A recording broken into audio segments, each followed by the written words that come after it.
टोकबा रहते एकरा दिशा देखबा रहते हमारा माल के टोकबा रहते एकरा दिशा पकबा रे हम थाना फौदारी केकरो ने घसीटबौ रे हर मुठा कोदाइर से सीधा सार कटबौ रे अपन जबिया कोदाइर से सीधा सार कटबौ रे जे हमारा माल के टोकबा रहते एकरा दिशा तकबा रहते हमारा माल के टोकबा रहते एकरा दिशा तकबा रे हम थाना फौदारी केकरो नै घसीटबौ रे हर मुठा कोदाइर से सीधा सार कटबौ रे अपन जबिया कोदाइर से सीधा सार कटबौ रे बुझली रे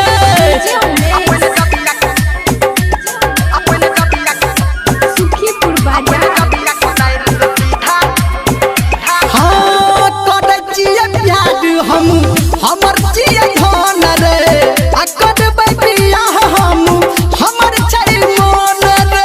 डीजे गणेश हाँ हाँ करे छियै प्यार हम हमर छियै धन रे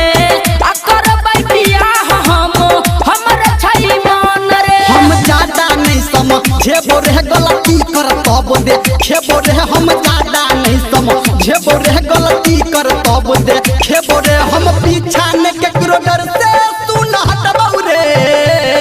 हर मुठा कोदाइर से सीधा सार कटबौ रे अपन जबिया कोदाइर से सीधा सार कटबौ रे अभी आप सुन रहे हैं सावरिया म्यूजिक बाजार हाँ हाँ करू बेला राई तू